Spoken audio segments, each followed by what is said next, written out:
see? So the Lord, He can give mercy by touching, by glancing, by speaking, or even indirectly through His devotees, through His scriptures. You see? He is so potent that in any way that you come in contact with Him, you can receive His mercy. This is so important. As far as heartfelt wishes are concerned, there is a statement in the Shuka Samhita where Narada tells Srila Vyasadeva, "You have a son who is the greatest devotee of the personality of Godhead.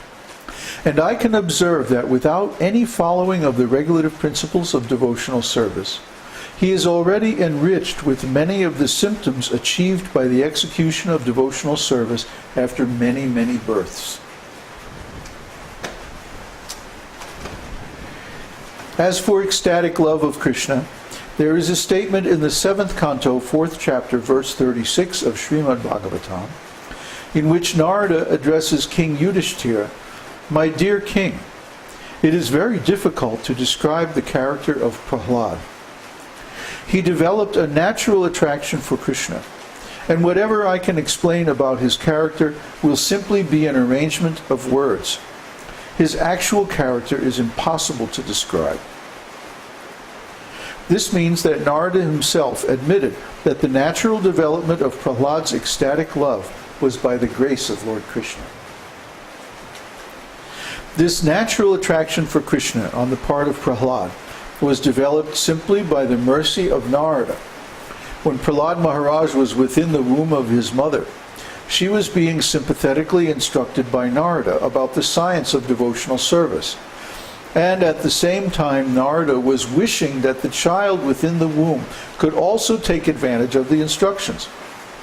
Because Narada, an authorized devotee and great associate of the personality of Godhead, was desiring auspiciousness for Prahlad Maharaj, he developed all the characteristics of a high-grade devotee. This is called natural attraction. It is caused by the special grace of the personality of Godhead or by the special grace of a great devotee like Narada. There is a statement in the Skanda Purana wherein Parvati Muni tells Narada, "My dear Narada, of all saintly persons, you are so great and glorious that simply by your good wishes, a low-born hunter has also become a great elevated devotee of Lord Krishna." This ecstatic love for Krishna can be divided into 5 divisions, which will be described by Sri Rupa Goswami later on. You know that story? Parvati Muni? There was a hunter named Mrigari. Mrigari the hunter. And Mrigari was such a nasty hunter that he wouldn't kill the animals. He would only wound them and then watch as they, struggle and flap around on the ground and laugh. He was so degraded, so awful. So Mrigari was approached by Narada. And Narada said to him, you shouldn't do this. This is very nasty, very horrible, and it's going to lead to suffering later on. And Mrigari said, well, how is that possible? And Narada started to explain the law of karma and all that. And Mrigari said, oh, I don't believe all that. That's impossible. That can't be true. So Narada gave him a vision showing what would happen to him after his death.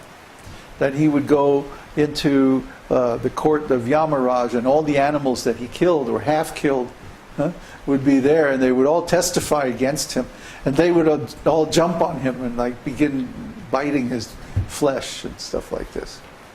And so he was so shocked by this. Mrigari said, oh, I'll do anything. I'll do whatever you want. Please, let me escape this fate. So, of course, Narada told him, just chant the holy name. Just chant the holy name. Somehow he engaged him in chanting the holy name. And so then, sometime later, Parvata Muni and Narada were traveling around the universe. That's what they do, you know. Narada Muni has this Veena that when he plays it, he can travel anywhere in any world, any planet, any dimension, any time, you know. He has complete freedom. So anyway, Narada and Parvata were traveling around, and they decided, hey, let's go visit. Narada was probably telling him, you know, let's go visit that hunter. But remember I told you about that hunter? Well, he's been chanting for a while now. Let's see, you know. So they went, and they came to where the hunter was sitting. And when he saw Narada Muni, his guru, he came out, oh, he was just full of ecstatic love, and he was chanting and crying and all ecstatic symptoms. And then he came and he was about to pay his obeisances, right? But there were some ants crawling on the ground. So he said, oh, just a minute. And he took his cloth and he was very carefully cleaning the ants out of the way so he could pay his dandabats at the feet of his guru. And Parvata Muni said, oh, this is so wonderful. Formerly this guy was so violent and so cruel, but now he's become so gentle by the power of the holy name that he doesn't even want to harm an ant. Huh? He'll move the ants very carefully out of the way so that he doesn't hurt them. So this is so wonderful. And then he spoke that verse, Narada, you're so kind that simply by your good wishes you can make someone a great devotee with great ecstatic love, like that. So Narada did this several times, probably more times than we know about, many times. And some of the stories are related in the Śrīmad-Bhāgavatam, how devotees came to ecstatic love just by Narada's good wishes. Narada is such a great devotee. So, similarly, Srila Prabhupada came to the West, and just by his good wishes, so many nice devotees came to Lord Krishna. Just by his blessings. There's no other cause. We were all such rascals. I mean, really, such nonsense people. With no knowledge, no self-control, no mental gravity, nothing. But Prabhupada took us, somehow, by his good wishes, we developed into nice devotees. Some of us did. It depends on the sincerity of the soul. You know, if someone is sincere and they get mercy like that, then they can advance very, very far. If someone's not sincere, even if they get mercy, they'll blow it. They won't get the result. So, grateful if we get the opportunity to render devotional service, especially direct devotional service to a self-realized soul. We should be very careful not to misuse this opportunity, but to value it and get the most out of it, because this is very, very rare. Very, very rare. How long have we been preaching now? 3 years? 4 years? I mean, on any kind of scale. And, in a few more years we're going to wind up our activities.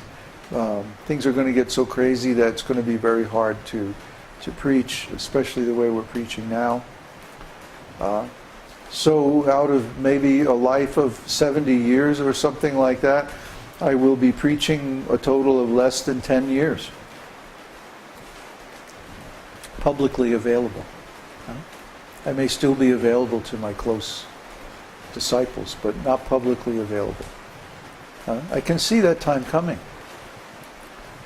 So if this material is valuable to you, if these instructions are valuable to you, take them, use them, put them into practice now. It's not going to be here forever. An esoteric school is never open forever. They come and go. They manifest, and then they're withdrawn back into the spiritual world. And then they manifest in a different way. And then again they're withdrawn. Every generation, the esoteric school is created again from scratch, from zero. See, from the heart of the self-realized soul. That is a real esoteric school. Huh? If you have a big buildings and big church and big organization and stuff like that, that's not an esoteric school. That's an organization. That's an institution. That's a church. It can't have the same structure. It can't have the same potency. Huh? Esoteric school is a very rare thing. It springs into existence from the transcendental platform. And then again, it's withdrawn. It doesn't last forever. It can't, because anything in this material world that